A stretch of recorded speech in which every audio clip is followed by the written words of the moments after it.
Hi guys, back again with me Austin from ABBA. Today I'm going to share with you my experience on Hasbro Star Wars, the Vintage Collection 3/4 inch K-2SO.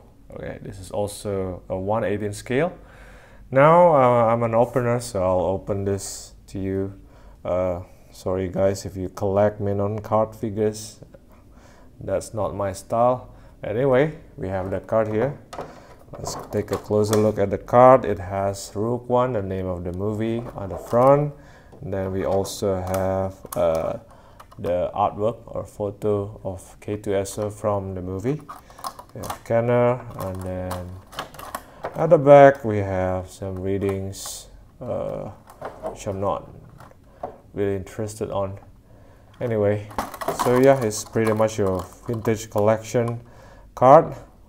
So let's take a closer look at the figure itself. Alright, so here's the figure up close, and you know what, I'm very happy. This is VC number 170. It's pretty much a new figure by now, but you know what, I'm a fan of Rogue One, and I cannot understand as to these days why wouldn't they made more of what do you call that, Rogue One's character. I mean, if they can do this, and then if they can produce this, then why can't they do this guy, right? And of course, if you want to I'll compare it to the 5POA version. This is the one that we had for a long time now. Of course, there's the announcement with Chirrut. Very happy to see that. Hopefully they will make more fully articulated characters of Rogue One, because it's really cool. Now, my first impression was the 5POA actually feels heavier, right?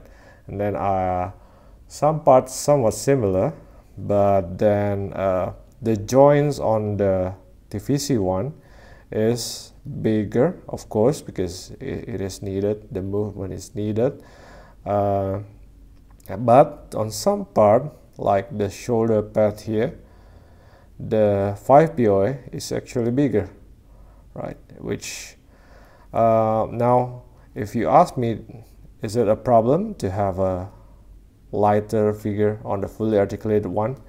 Actually, I'm okay with that, because if you own the what do you call that, let me focus first, the 6-inch Black Series K-2SO, one of the problem that it has is because the figure is too heavy, and then the leg is too thin.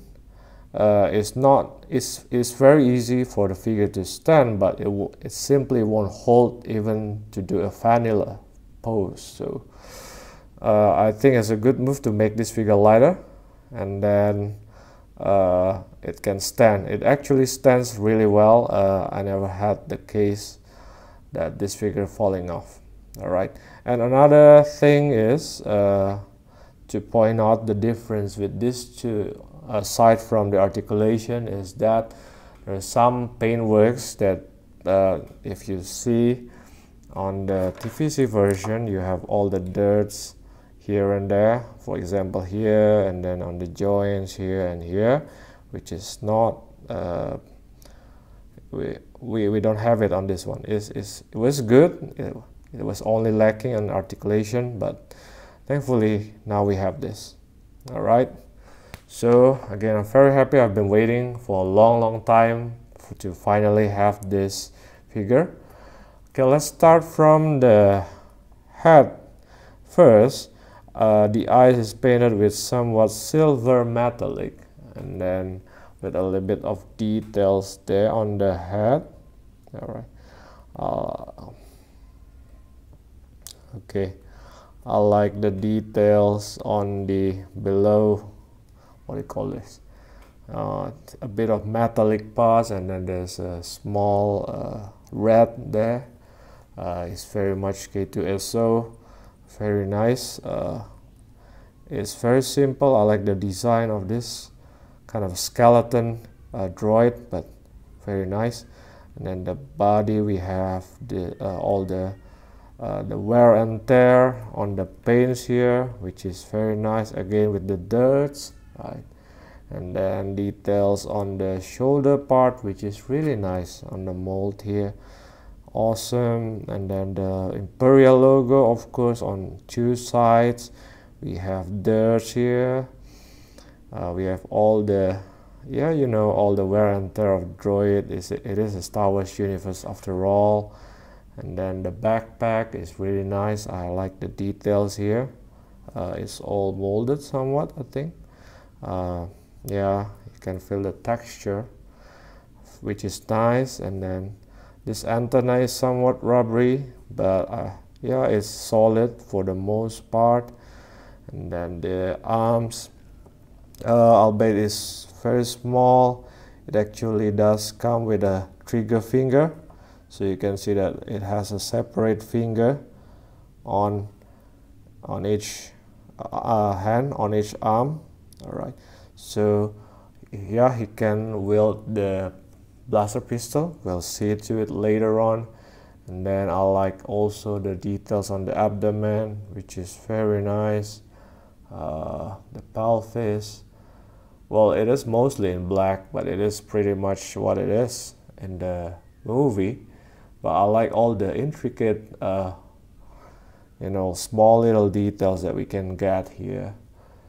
It's awesome. And then the legs, we can see this kind of paint rub which is a weathering effect on his metallic body. Yes, it doesn't have any die cast, of course, but it feels really cool. All the details, the linings here, the molds. Most of the joints are not transparent, as you can see, but you have those nice metallic with the dirts on it. So I'm okay with that. Again, on this left leg, we have kind of a weathering, and then again the the dirts on the two legs, which is nice. Oh, it does have a pig holes down there, but nothing much. All right, so again, the paint is the mold, and the paint, I think, is really good. I really like this figure. Okay, then for the accessory that we have the small blaster. I think this is the very same blaster that we had with the Death Trooper. The upper part here is kind of rubbery, okay, but for the most part it's solid. It's painted in all black, or kind of dark gray. I think it's black with a trigger hole there. So let's try. Oh, well, I don't think this is the blaster that he wielded on the movie, but anyway, at least we have a figure to have. He has a weapon. It has a weapon to wield. All right, let's try to put it on the right. I tried off the camera. You can actually put the trigger finger into the trigger hole. I hope it's visible. The trigger finger is in, and you can do that on the left palm actually. So it's really cool. It holds very nicely as well. So it's good that it's good that the guys at Hasbro thought about this. So it's really nice. Okay. Of course, we don't have any place to put it. I mean, no holster, no anything. But I like working accessories. Okay, even as simple as this is pretty much appreciated. For the articulation, it has quite a good amount of articulation, as you can see up there. So the head itself is connected to a ball joint, which connects also to the neck, which also connect down here with also a ball joint. All right, so we'll see to that. We can use the ball joint up there to rotate 360. Of course, you can look down, look up, but then you can also use the neck, just like that. So you can maximize the two joints. You can move it to the side like that, side to side, downward a lot, using both of the joint with the combination on the neck and on the on the head. and then looking up, not so much, but yeah, it's not bad. The good thing is a tall character, so for most of the time we'll look down, and we have that combination. Okay, right.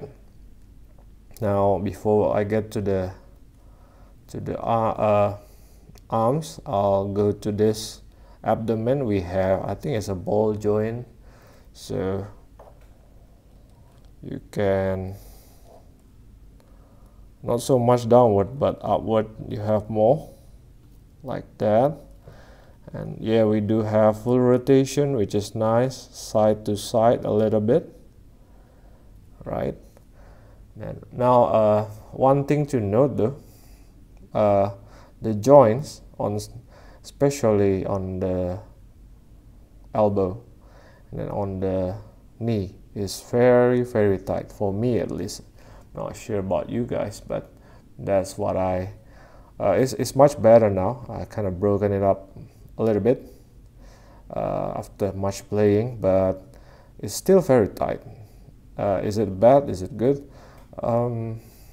It's good because it will hold, it will help to stand it up, to pose it, but at the same time sometimes I feel that because it's very small, especially the one on the leg here, I think you have to be careful with it, right? Well, you don't want to break the figure, right? If you can have just one, and you want to keep it in a good condition, but we still with a working accessories, I mean with a working articulation, you don't want to break it. So just pay attention to that. Right, for the arms here, we have pretty similar to what we have normally. We have a full rotation, but with a ratchet, so you can feel the ratcheting. All right, but then we also have kind of a hinge. I hope it's visible. It's there. It's all black, so it may not be that visible, but we do have that what do you call that, hinge to move it this way. Not so much, but we do have it there, right? Okay, I think that's the extent of it though. Yeah, we cannot push past that. And then the wrist, let's see it from this angle. Okay, so the angle is on this side, sorry, the joint is actually on this side, on the intersection on the silver part there, so you can feel the ratcheting as well, right? It's very tight, which is nice. And then let me focus first. Right, the elbow, we can bend this much, and we can even do that if you want to, right? The elbow is okay now. It's very playable, still very solid and tight, but yeah, so you can feel the ratcheting. Now on the wrist, we also have rotation, so all the rotation is on the silver part as well. Okay, you have full rotation, no ratcheting, which is fine. And then we have a hinge, which allows the arm to move this way and this way. Cool, a lot of movement there. All right, so it's the same with this side. All right, so I'm gonna move to the legs.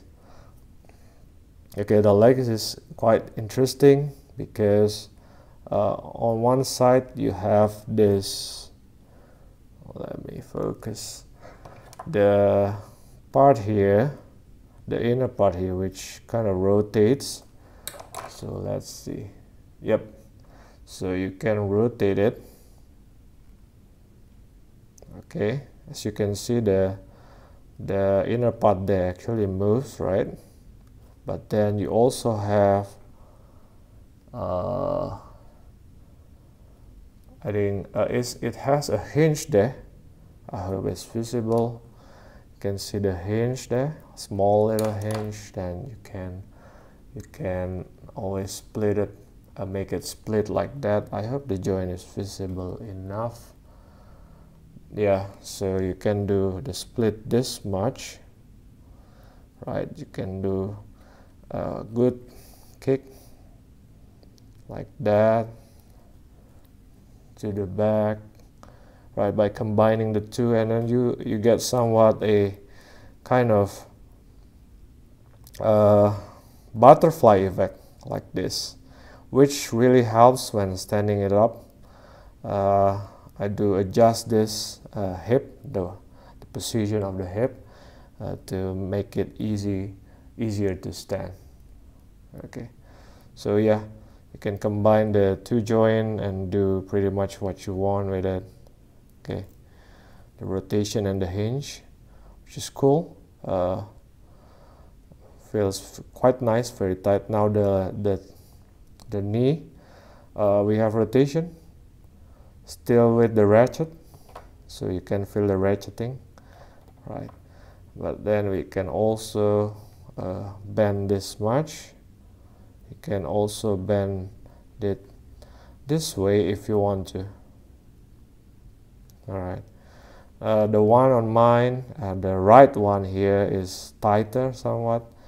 As you can see, I'm having a little bit of difficulty to bend the knee, but it still works. I just take a little bit of precaution to do it more gently, but it still works. It is, in fact, it is much better now than how it used to be out of the cart, out of the package. But it's a lot better now. Oh, by the way, we have the codes there. I wish Hasbro can do it somewhere down here, but yeah, sometimes. Well, anyway, now go to the ankle. We have rotation. Let me check first. Is it? Okay, so the rotation is down here. Okay, so we have full rotation with the ratcheting. You can feel the ratchet, but also it has the very visible hinge. Now the knee, so the ankle is also very tight. Okay, so you can move up that much. It's a bit too much actually, but that's okay. So you can move it down like that. It's the same with this side. We don't have rocker ankle, but it's okay. So you can combine the two, the ratchet and the rotation and the hinge. So it's a very much adequate articulation with this figure. All right, let's measure it up. I think the figure stands roughly 4.5 inch. I think so. It's around 11.5 centimeters, around that.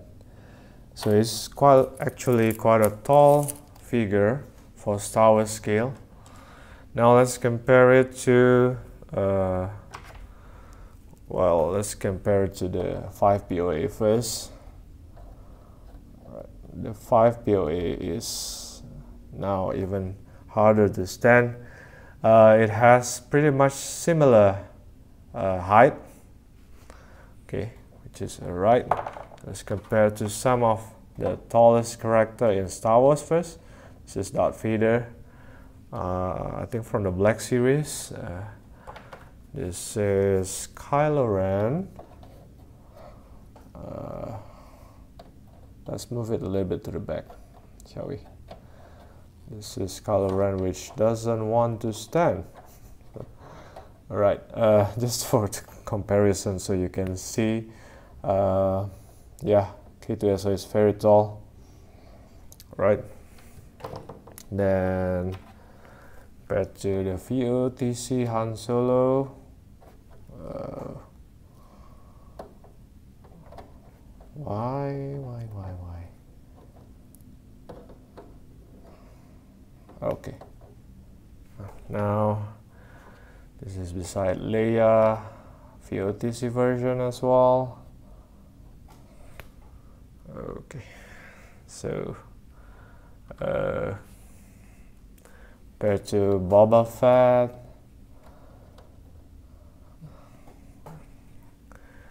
And then I think it's mandatory to compare with another tall character. Oh, Chewbacca is still taller. Alright, that's interesting. Now to compare with other figure line, this is a Marvel universe, which is supposed to be taller. If you realize the way I position the legs, I use the butterfly on the legs to help him stand, and also to make it easier, I just I just bend the arm to the front to even the to make a good balance, right? Let's see. We have G.I. Joe. Alright, Storm Shadow. I think that's the movie version. So yeah, it's much taller than both of these. Now let's compare to my favorite figure line, Acid Rain. This is Forseti, and then this is Steel from the box team Acid Rain. Alright, then I also shared this before. This is the Bounty Hunter Joy Toy. Okay, it's still taller than that. And then to compare with other figure from the movie, this is the Black Series Scarif Trooper, the Walmart exclusive one. And this is also the Walmart exclusive Death Trooper. So you can see the height. What do we have next? And of course, we should compare side by side with his partner, Cassian, and of course K-2SO. Right now, alright. So I'm very happy. Finally, Cassian has his partner beside him, a fully articulated one. I think Hasbro should have done that long time ago.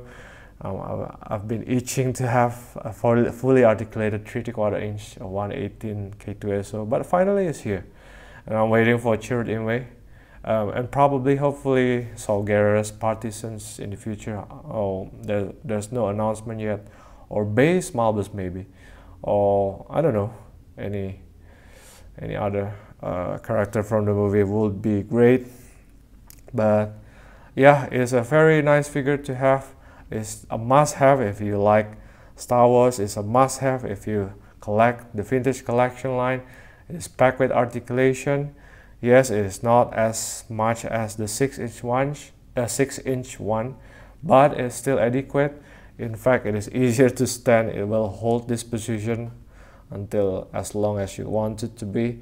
I like the working accessories, the working pistol on with the trigger finger. Be careful with the joints, you don't want to break it. I do hope I think it's quite durable, but still you have to be careful sometimes. And yeah, I think it's one of my favorite figure in the line now, right? So thanks guys for watching until the end. If you like this video, please like, subscribe and share, and don't forget to turn on your notification bell for more new videos. And you can always contact me through Instagram to chat about action figures and any other stuffs. Right, so ciao.